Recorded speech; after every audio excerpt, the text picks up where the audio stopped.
Hello everyone. So we will start the analysis of cycles. So when I say cycles, obviously I refer to thermodynamic cycles here.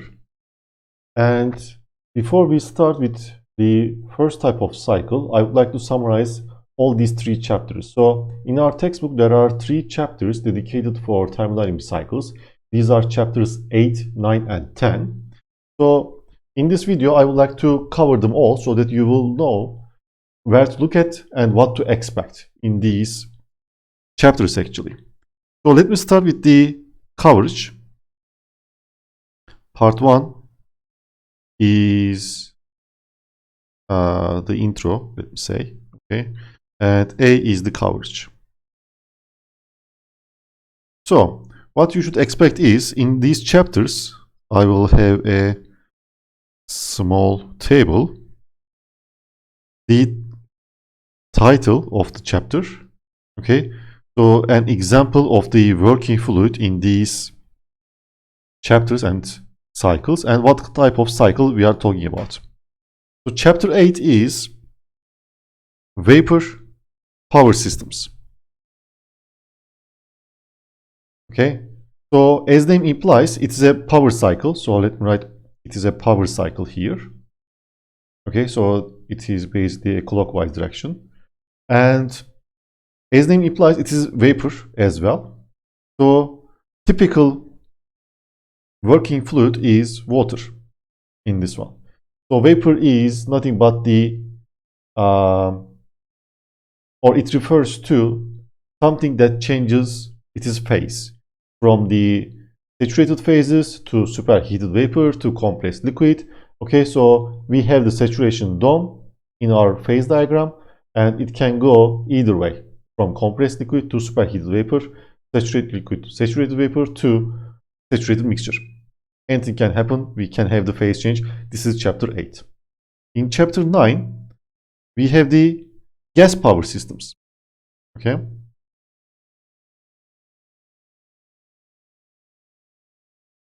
And it's a power cycle once again.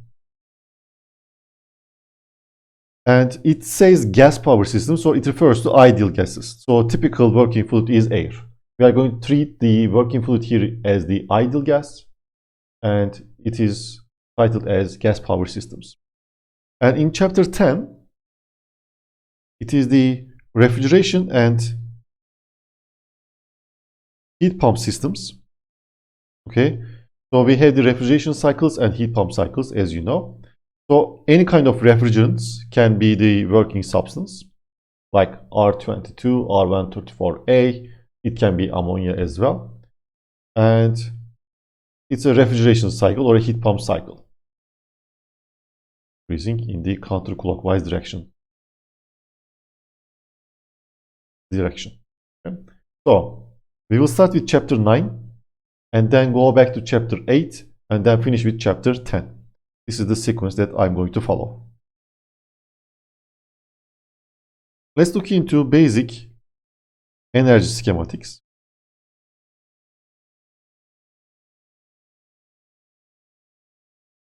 For these cycles. Okay. And the power cycle, as far as the power cycle is concerned, this is how we are doing it. We have two reservoirs. This is the thermal reservoir at pH, and we have the thermal reservoir at Tc. These are temperatures of the reservoir, and we represent the cycle with a circle that you know, right? It's a power cycle. So that's the direction. Again, it receives heat and it rejects heat. So the amount of heat is QH and it occurs at TH by the second law. And this is QC and it occurs at TC, and meanwhile it produces power of the cycle. And what we analyze is this cycle. So it was just a circle to us. And with these chapters 8 and 9, we are going to look into what is this cycle actually. What is this circle? What is included in that circle? Okay, what kind of components we have? And as far as the refrigeration cycle and heat pump cycles are concerned, pump,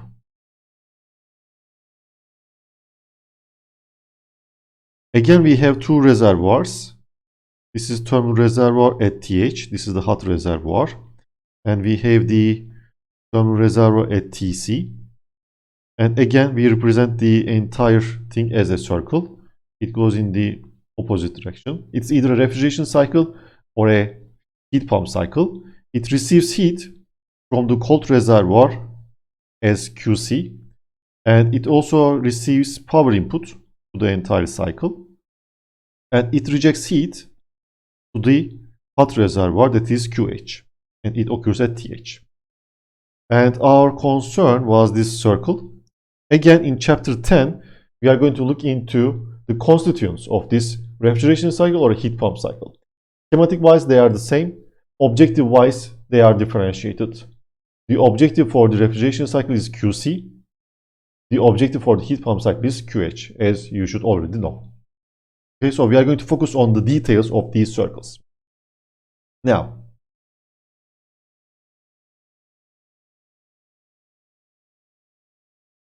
power cycle, let's say mechanical schematics.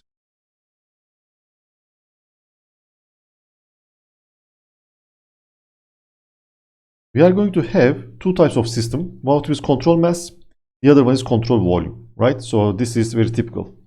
This is the differentiation of the systems. We also have isolated systems, but we are not interested in that one, because there's nothing to analyze in an isolated system.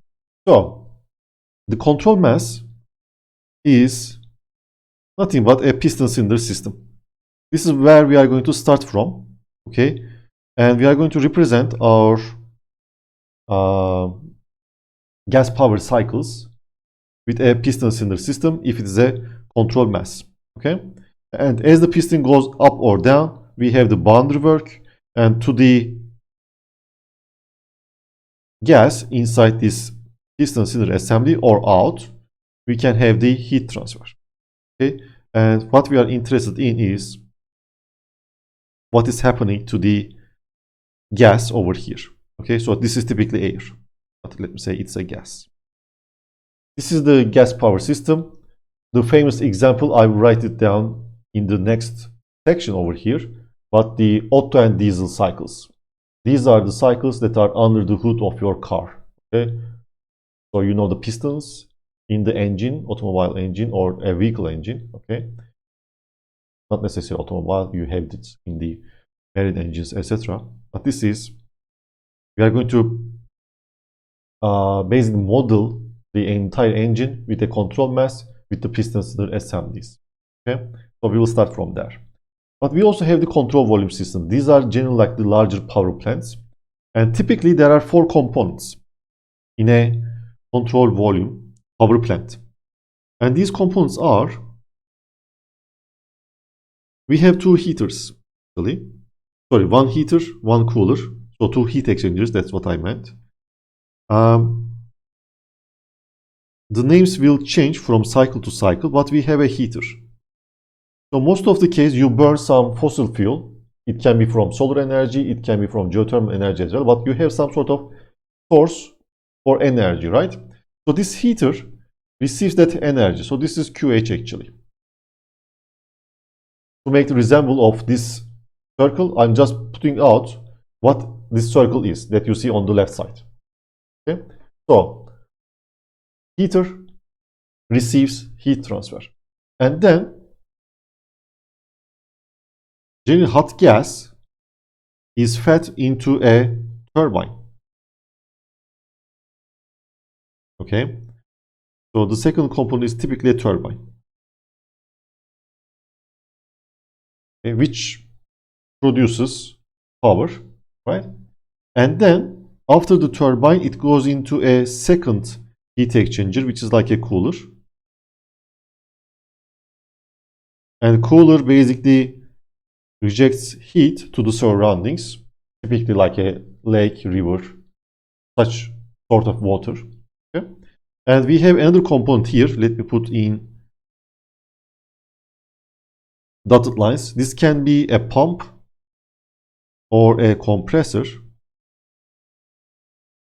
Okay. And I should actually, yeah, move these a little bit. This is a little down. So this is either a compressor or a pump, okay, that comes after this cooler. And this is typically connected back to heater. So why I moved down is because these power and compressor, pump or compressor, sorry, pump or compressor consumes power, and typically part of the power produced by the turbine is consumed by the pump or the compressor, especially for the compressor. They are typically on the same shaft. For pumps, it might be slightly different, but if you especially have a compressor, okay, compressor and turbine are typically on the same shaft. Therefore, part of the power produced by the turbine is consumed by the compressor. Eventually, you are going to have the net power cycle, W of this cycle. Okay, so you see we have QH, we have QC and W cycle, which is nothing but what we were presenting over here.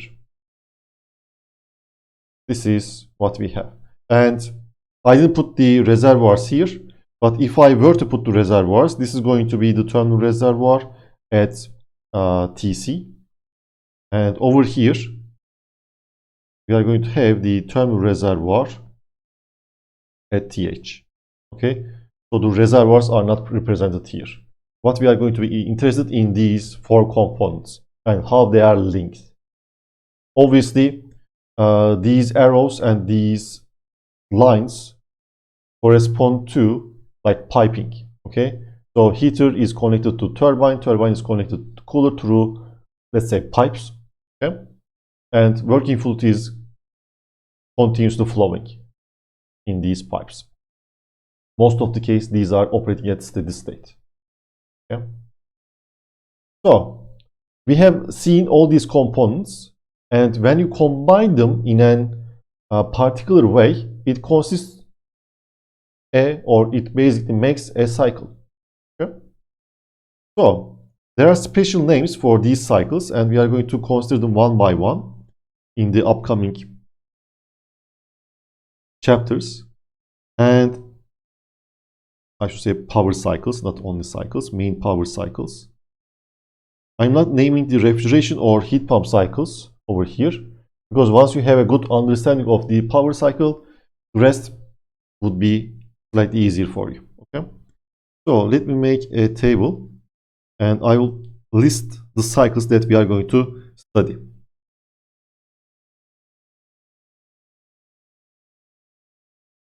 So the cycle name, which chapter we are going to study, that one.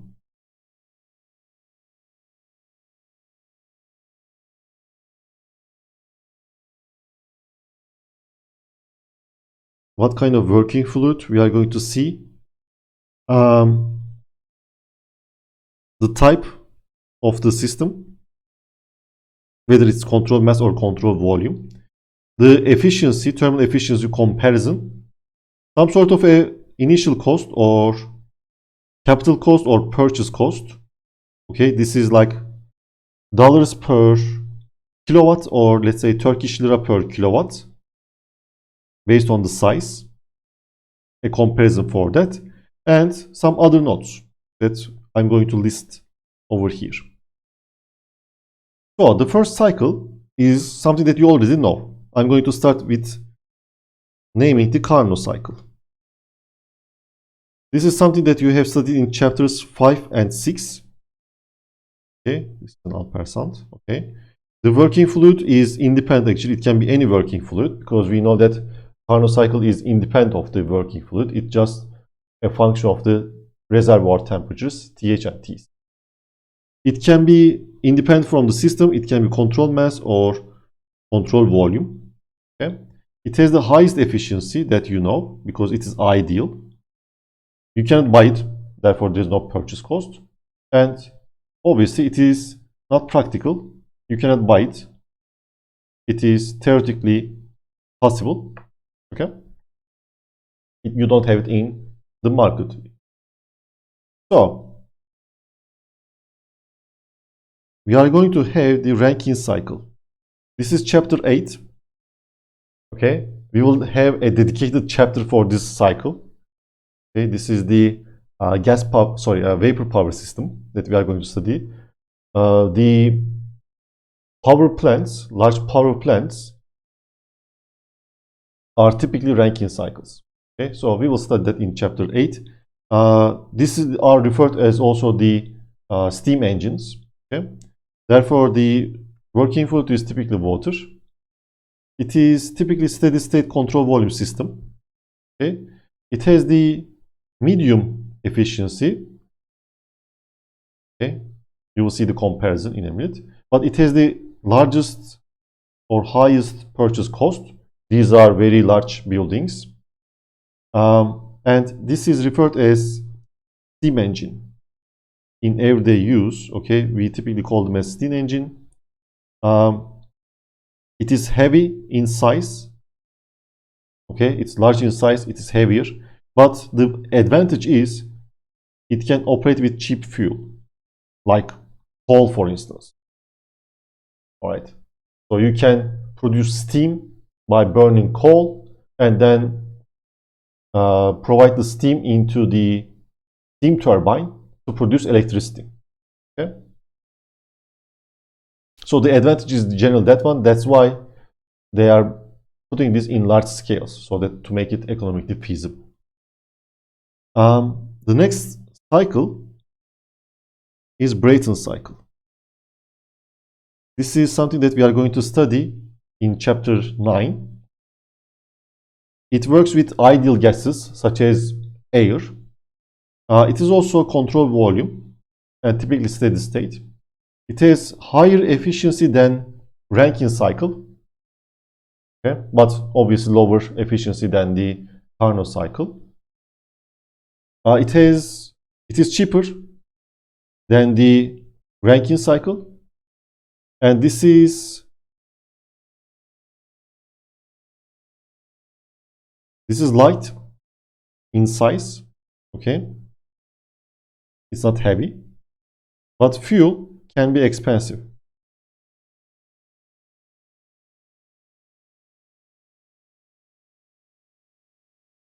And example of this cycle can be the jet engine. Okay, so in the commercial engines, okay, we have the Brayton cycle. You can think of that. So we will study Brayton cycle in chapter 9. And I'm going to list two more. Otto cycle. This is something that we are going to start with actually. This is the first cycle that we are going to study. It is in chapter 9. Working fluid is air. Okay. It is control mass, not control volume. It's a piston cylinder assembly that we are going to model it as piston cylinder. It has the lowest thermal efficiency among the ones that I list here. It is the cheapest among all these. Okay. And it is nothing but the car engine that works with gasoline. Okay. I say car here, but I refer to vehicles. The vehicles that work with gasoline. And another one, after Otto cycle, we are going to study diesel cycle. It is again chapter 9. It works with not only air, but we are going to treat it as air. Control mass, it is piston cylinder assembly. It has the efficiency higher than Otto, but lower than Rankine and Brayton. These are slightly more expensive than Otto, as you might know if you are familiar with the cars. Okay? And this is the diesel engine.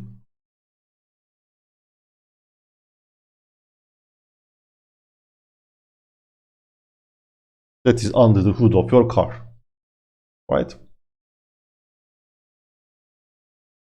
So this table basically summarizes all the 4 power cycles that we are going to study. And in the order of this, we are going to study Otto, diesel, Brayton, and Rankine. Okay? And then we will move to the refrigeration and heat pump cycles in chapter 10. Okay, so these are just the power cycles that I list over here, right? And we zoom back in. That's D. And let me move on to the TS diagrams.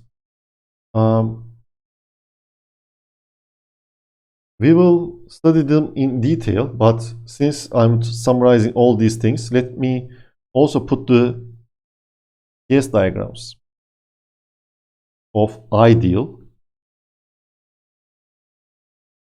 which means internal reversal actually when I say ideal,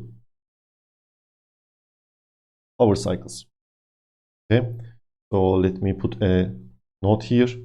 Ideal means internally reversible in this context, which means entropy generation is equal to 0. Right? So I listed 5 cycles, so I'm going to make 5 different TS diagrams.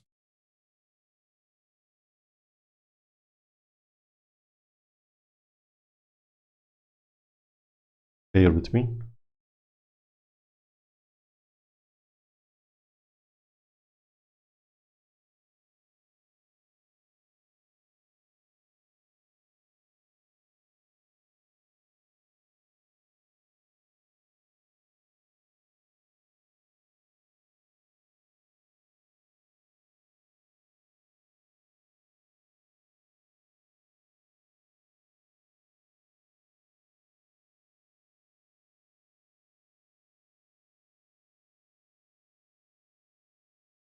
Okay, so, and then I will list the processes there actually. Carnot cycle, let's start with the Carnot cycle, something that you already know. Okay, maybe I should use a different color. It won't be missed. So Carnot cycle, it consists of 4 processes, okay, and it is represented by a rectangle on a TS diagram. So you have 4 states and you have 4 processes. It can be sorry, first can be like isentropic, the second one can be isothermal, the third one can be another isotropic, and then you might have the constant temperature isothermal process. Okay, so the next one that I listed here, something that we have studied, Carnot cycle, so I'm not going to spend here. Rankine cycle. In the Rankine cycle, we have to put down the saturation dome because we have the phase changes. Okay? So typically, the first process is nothing but a pumping process. Okay, so you start from the saturated, well, it can be anything else, but typically it is saturated liquid. We will study all these things. Okay, so I'm just trying to make you acquainted with these cycles. So the first process is typically like pumping. So you increase the pressure through a pump, and if it is an ideal cycle, becomes isentropic process. So it's a vertical line.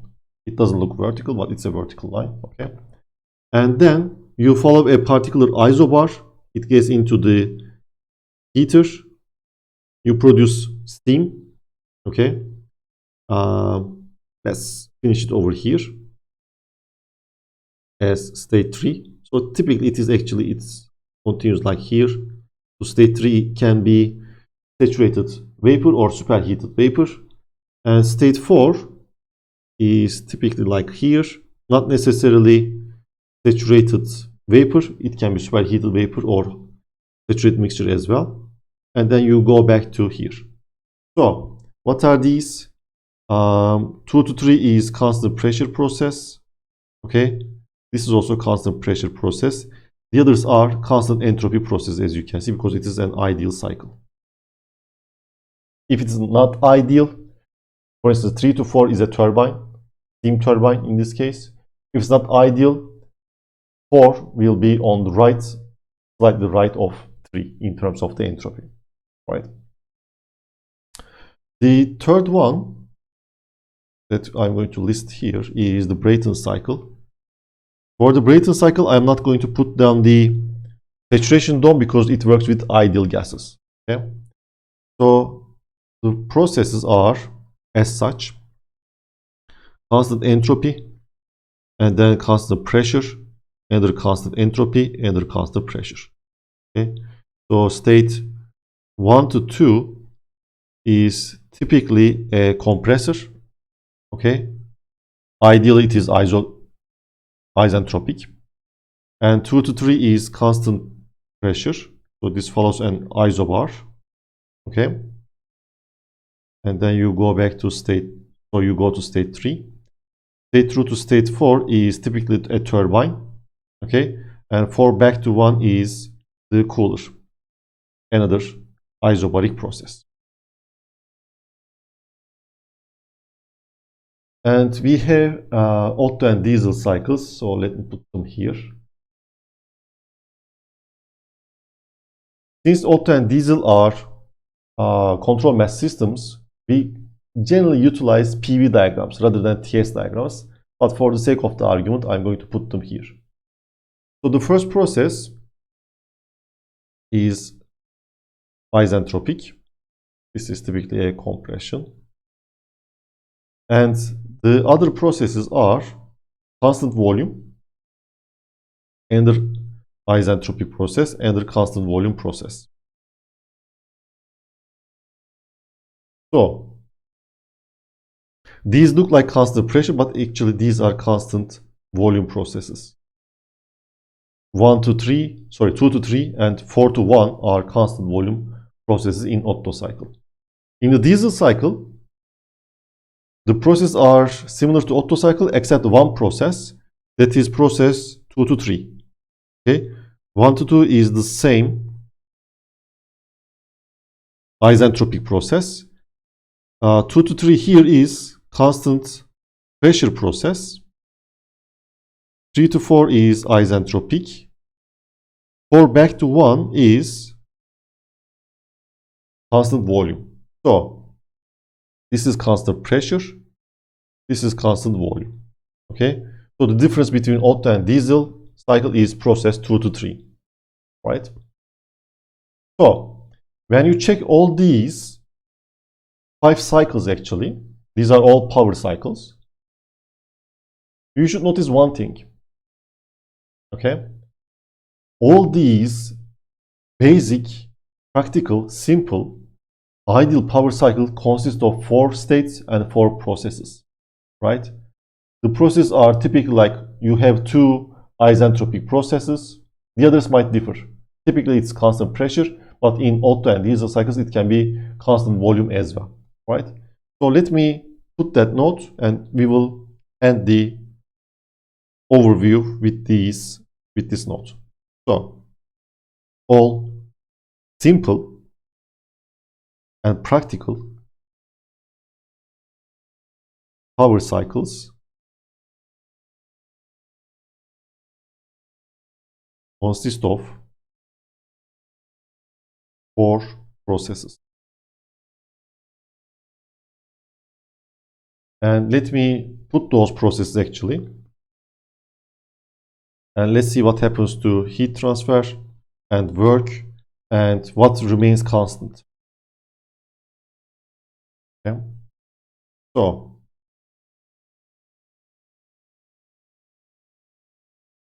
process 1 to 2, process 2 to 3, 3 to 4, 4 back to 1, and we have another row for the entire cycle, as you know.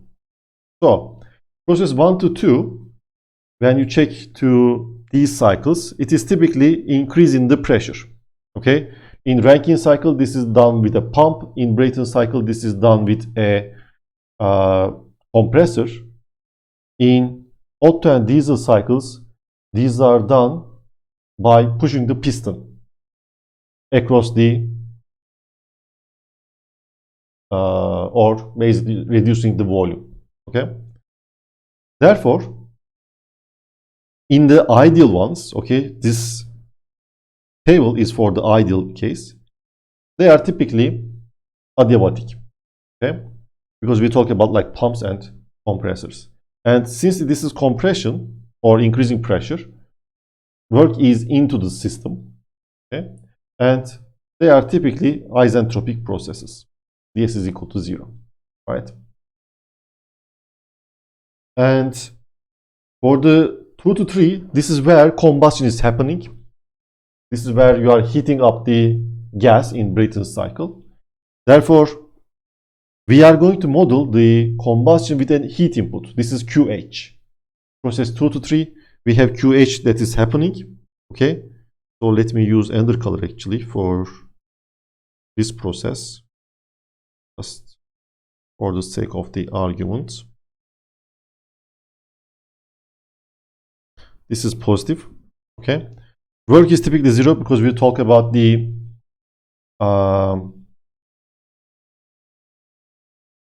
heat exchanger, except, let me put a star. This star is for the diesel cycle.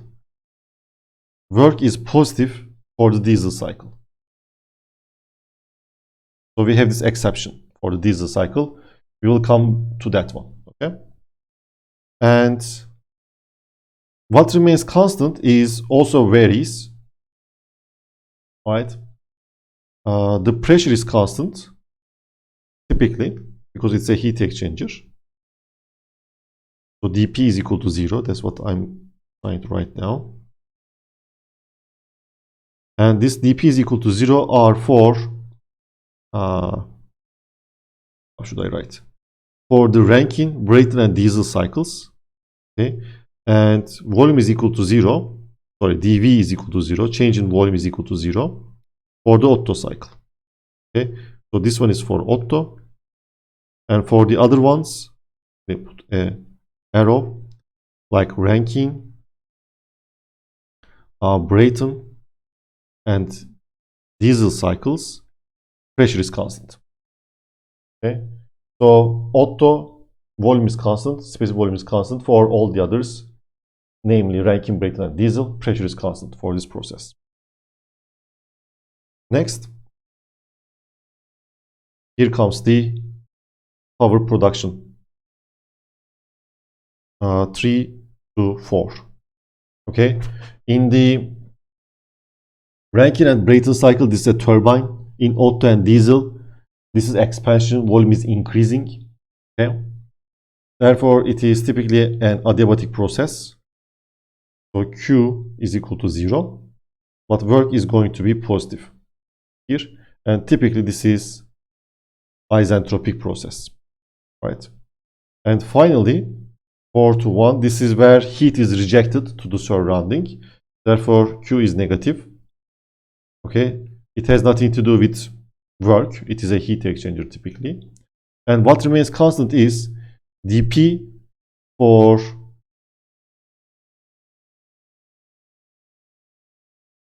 two cycles actually here. For Rankine and Brayton, it is constant pressure.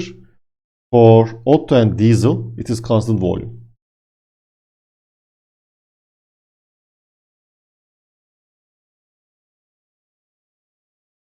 Right? And when you sum them up, as you know, work is positive because they are producing power, and Q cycle is equal to W cycle. Therefore, Q is also positive. Right? So this basically summarizes all the power cycles we are going to study. Okay? And one by one, and in the order of Otto, diesel, Brayton, and Rankine power cycles, and then we will go into the refrigeration and heat pump cycles. In this order, we are going to study them in detail. Okay? So that's all for now. Let me know if you have any questions. Thank you. Take care. Bye-bye.